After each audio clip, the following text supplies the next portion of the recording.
హిమాలయాల్లో పనిచేసేటటువంటి భారత సైనికులకు రక్షణగా హిమ్ కవచ్ ను DRDO నిర్మించింది. అయితే తీవ్రమైన చలి పరిస్థితుల్లో పనిచేసే సైనికులకు రక్షించడానికి DRDO హిమ్ కవచ్ దుస్తుల వ్యవస్థను అభివృద్ధి చేసిందని చెప్పవచ్చు. అయితే 20°C నుండి -60°C ఉష్ణోగ్రతలలో పనిచేయడానికి రూపొందించిన మల్టీ లేయర్ వ్యవస్థ కలిగినటువంటి దుస్తులు ఇప్పుడు అన్ని ట్రయల్స్ ని క్లియర్ చేసింది. హిమ్ కవచ్ వ్యవస్థ ఇన్సులేషన్, శ్వాసక్రియతో పాటు సైనికులకు సౌకర్యంగా ఉండేందుకు రూపొందించబడింది. అయితే ఈ మాడ్యులర్ డిజైన్ వాతావరణాన్ని బట్టి మరిన్ని లేయర్లు జోడించడానికి లేదా తొలగించడానికి అనుకూలంగా ఉంటుంది. హిమాలయాల్లో పనిచేసే మన సైనికులకు ఇది చాలా అనువుగా ఉంటుందని చెప్పొచ్చు. ఎందుకంటే హిమాలయ ప్రాంతాల్లో అనూహ్యంగా వాతావరణ మార్పులు అప్పటికప్పుడే మార్పులు జరుగుతూ ఉంటాయి. హఠాత్తుగా ఉష్ణోగ్రతలు పడిపోతూ ఉంటాయి. అయితే ప్రస్తుతం మన సైన్యం extreme cold weather clothing system ను ఉపయోగిస్తుంది.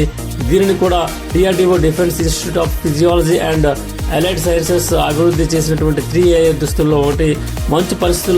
మంచు లేని పరిస్థితుల్లో కూడా ECWCS ఇన్సులేషన్ వాటర్ ప్రూఫింగ్ అందిస్తుంది. మునుపటి వ్యవస్థతో పోలిస్తే ప్రస్తుతం హిమ కవచ్ విస్తృత రక్షణను అందిస్తుందని భావిస్తున్నారు. కఠిన ఉష్ణోగ్రత పరిస్థితుల్లో పనిచేయగలిగే సైనికులకు రక్షణను ఇస్తుంది.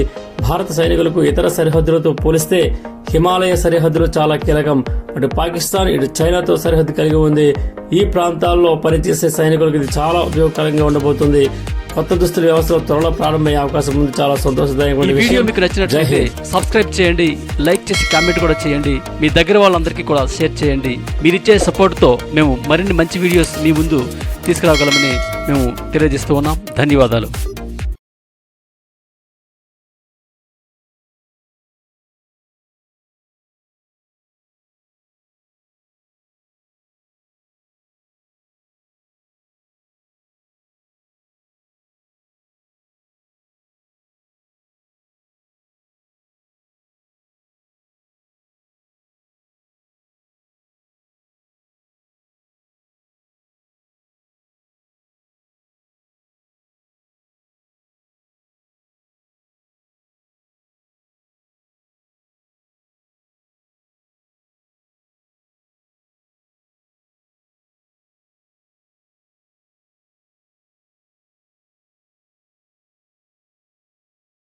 సాధారణంగా